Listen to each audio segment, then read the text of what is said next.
akan mempelajari tentang bagaimana pendudukan Jepang di Indonesia.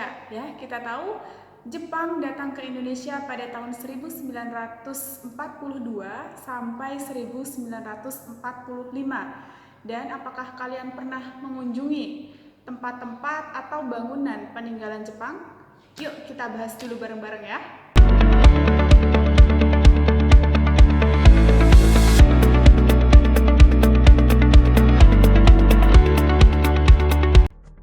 Sebelum era modern, Jepang merupakan sebuah negara yang feodal.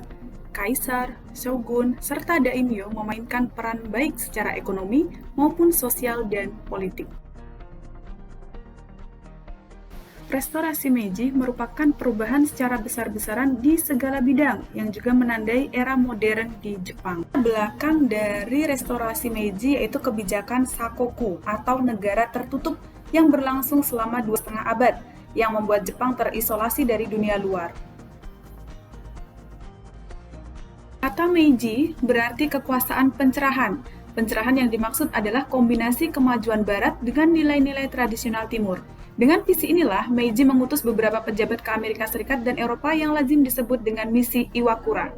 Oke, di bawah restorasi Meiji, Jepang menjadi negara Asia pertama yang mengadopsi teknologi-teknologi hasil dari revolusi industri negara-negara Barat, dan itu membuat perekonomian Jepang melaju sangat pesat di sekitar abad ke-19. Nah, pesatnya perekonomian Jepang pada saat itu membuat Jepang membutuhkan 3 hal pokok. Yang pertama adalah pasokan bahan mentah, kemudian jalur pelayaran yang aman, dan yang ketiga adalah tempat memasarkan hasil-hasil industrinya. Dan ini membuat Jepang ingin menjadi negara imperialis.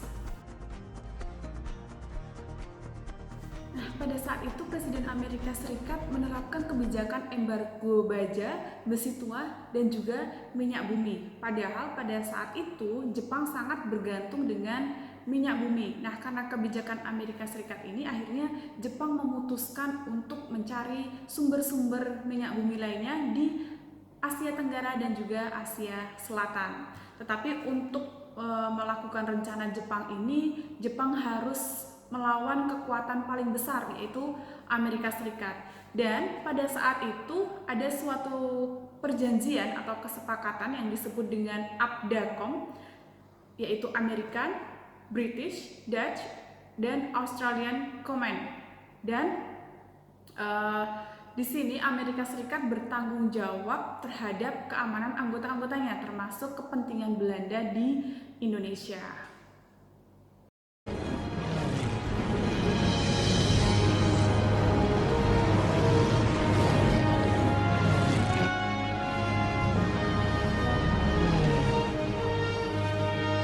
Akibat dari embargo Amerika Serikat, secara mendadak tanpa ultimatum, Jepang menyerang pangkalan Angkatan Laut Amerika Serikat di Pasifik, tepatnya di Pearl Harbor, Hawaii, pada 7 Desember 1941.